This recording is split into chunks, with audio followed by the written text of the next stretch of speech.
자, 안녕하세요. 골드서퍼 아카데미 무왕멘토입니다. 자, 이번 시간에는 해외선물 기초교육 1강 해외선물에 대해서 간단하게 알려드리는 시간을 가지도록 하겠습니다. 우선 들어가기 앞서 목차를 먼저 살펴보시면 해외선물이란 무엇인지 간단하게 짚고 넘어가고, 그리고 해외선물과 주식을 비교하면서 각각의 특징을 확인하고, 그리고 각 투자 종목에 따라서 거래하는 종목을 확인하는 시간을 가지도록 할 거고요. 그리고 이제 투자 방식은 어떻게 되는지, 마지막으로 해외 선물의 특징에 대해서 간단하게 살펴보는 시간을 가져보도록 하겠습니다. 골든서퍼 아카데미에서 해외 선물에 대해 알려드립니다. 골든서퍼를 검색하시고 최신 해외 선물 투자 전략을 확인해보세요. 자, 해외 선물은 이제 많이 들어보신 분들도 있고 들어보지 못하신 분들도 있을 텐데, 그런 분들을 위해서 이제 간단하게 설명을 드리자면, 해외 선물은 이제 해외 거래소에서 거래되는 일종의 파생 상품을 말합니다. 자, 먼저 이제 거래 방식에 대해서 차이가 조금 있는데, 우선 주식에 대해서 알아보도록 할게요. 우선 주식의 거래 방식은 이제 여러분들이 앞으로 오를 것 같은 주식의 종목을 확인한 뒤에 이 주식의 종목이 오를 것 같다, 많이 평가된 종목이다, 이렇게 생각이 들게 되면은 이 해당 주식의 종목을 구매해서 이제 매수를 하게 되겠죠. 이제 우리는 거래 대금을 납입을 하면서 이제 구매를 하게 되는 거죠. 그리고 나서 이제 주식이 오르게 되면 주식을 팔아서 우리는 이제 수익을 낼 수 있는 구조입니다. 자, 해외 선물은 근데 주식과 거래 방식이 조금 다릅니다. 해외 선물은 기업의 가치가 미래에 오를 것 같을 때 구매를 하게 됩니다. 미래 가치를 보고서 구매를 하게 되는데, 반대로 이제 주식과 조금 다른 점은 가격이 현재 가치보다 올랐을 때도 수익을 낼 수가 있고, 현재 가격보다 내려갔을 때도 수익을 낼 수 있는 양방향 구조를 가지고 있습니다. 매수와 매도 둘 다 양방향 매매가 가능한 거래가 이 해외선물이다, 이렇게 보시면 되고요. 그래서 즉 해외선물은 간단하게 말씀드리면은 미래의 가치를 사고 파는 권리이다 라고 이해하시면 됩니다. 그래서 해외선물의 거래 방식은 쉽게 말하면 이제 우리 개인이 판매자한테 3개월 뒤에 얼마에 거래를 하기로 하자, 이렇게 약속을 하고요. 그 판매자는 우리 개인한테 계약서를 지급합니다.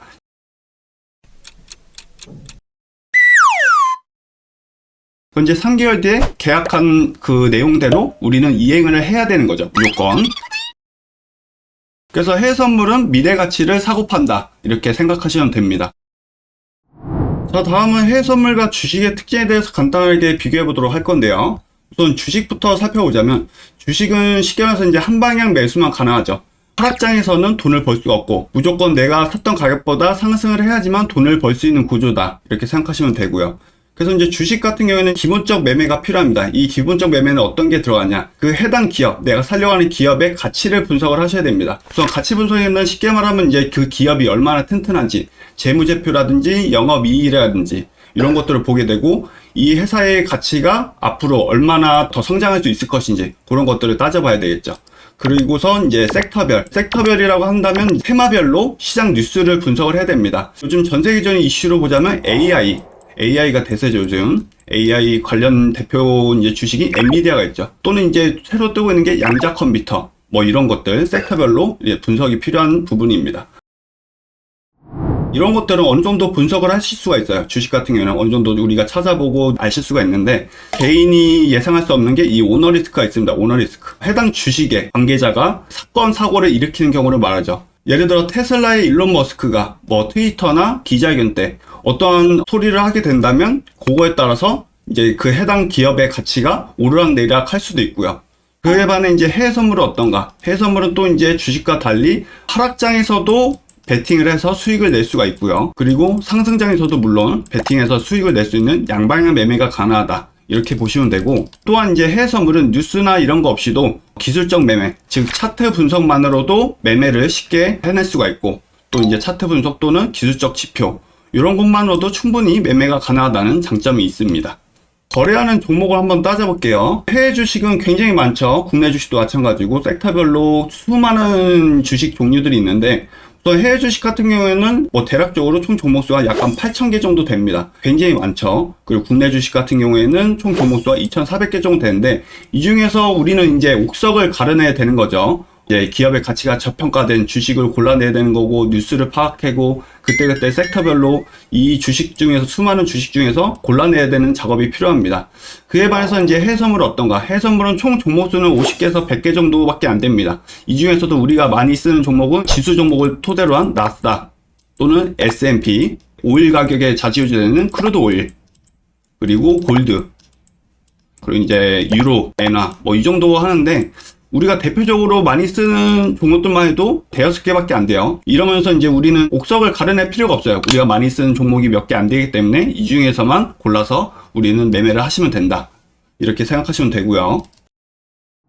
그리고 이제 투자에 대해서 주식과 해선물에 또 이제 비교해 볼 수 있는 부분이 있는데, 우선 주식 같은 경우에는 종목을 분석한 후 그 해당 종목을 매수를 해서 단기 투자로 뭐 일주일이나 며칠 또는 뭐 하루 만에 할 수도 있고요. 또는 몇 개월이나 길게는 중장기 투자로 하는 몇 년씩 끌고 하는 장기 투자도 가능하죠. 근데 그에 반해 해선물은 주식에 비해서 변동성이 매우 크기도 하고요. 그리고 또 이제 종목을 분석해서 그 해당 종목을 매수 또는 이제 매도로 해서 진입을 하게 됩니다. 사게 되고 상품을 거래를 하게 되고, 그리고 이제 해선물 같은 경우는 특징이 월물이란 게 있어요. 월물이 종목마다 이제 월물 교체일이 다른데, 우선 우리가 많이 사용하는 이제 나스닥 같은 경우에는 이제 3개월에 한 번씩 월물이 교체가 됩니다. 이 월물은 뭐냐? 내가 예를 들어서 이제 나스닥 3월물을 가지고 거래를 한다. 그럼 해당 3월물이 다음 월물로 넘어가기 전까지 3개월 동안만 이제 상품을 거래를 할 수가 있습니다. 만기 이전까지만. 만기 이전에는 무조건 그 3월물 상품을 무조건 청산을 하셔야 되고요. 청산을 못하게 되면 만기일에 강제 청산이 나가버립니다. 그렇기 때문에 길게 주식처럼 단기 투자가 불가능하고, 또 이제 변동성이 워낙 크다 보니까 장기 투자보다는 단기 투자에 더 적합한 상품이다. 이렇게 생각하시면 될 것 같습니다. 자, 다음은 해선물의 특징에 대해서 간단하게 알아보도록 하겠습니다. 선물이란 무엇이냐? 미래의 특정 시점에 미리 정해진 가격으로 거래하는 파생상품 거래다. 즉, 상품의 가격 변동 위험성을 상쇄하고, 그리고 특정 상품의 적정 수치의 가격 통제에 목표가 있다. 정리를 하면은 선물이 존재하는 이유 중 하나는 금이라든지 은 또는 이제 옥수수, 특정 상품을 한 개인이나 기업이 독점을 해서 가격의 차익을 보는 경우를 방지하기 위해 만들어진 시스템입니다.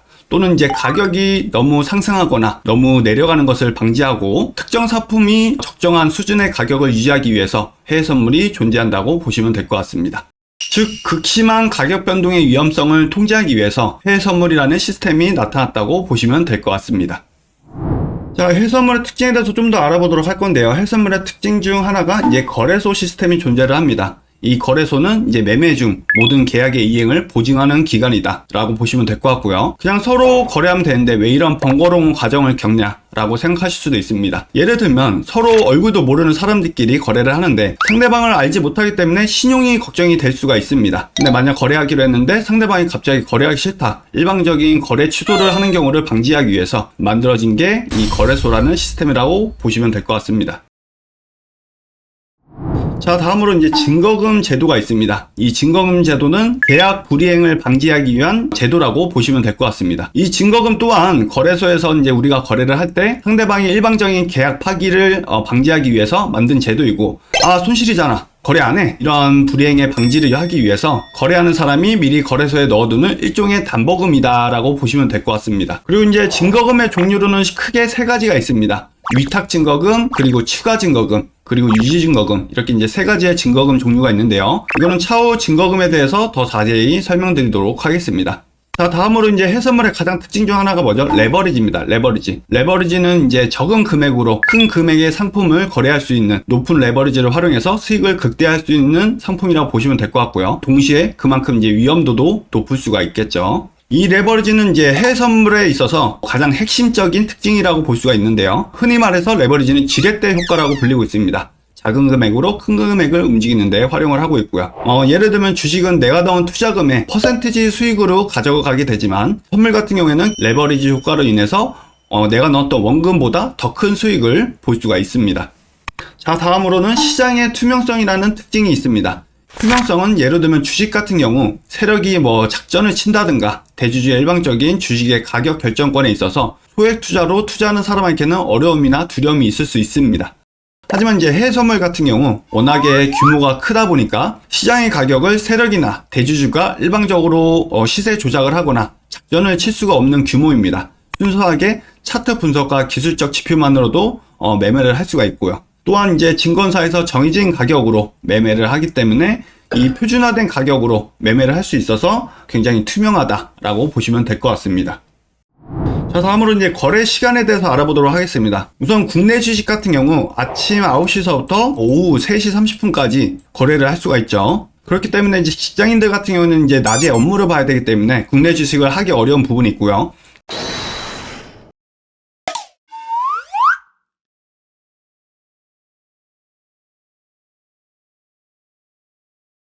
그에 반해 이제 해외 선물 같은 경우에는 CME 시카고 상업거래소 기준 아침 7시서부터 새벽 6시까지 23시간 동안 거래가 가능하기 때문에 주식에 비해서 내가 원하는 시간대에 자유로운 매매가 가능하다는 게 해외선물의 가장 큰 장점 중 하나라고 볼 수가 있습니다.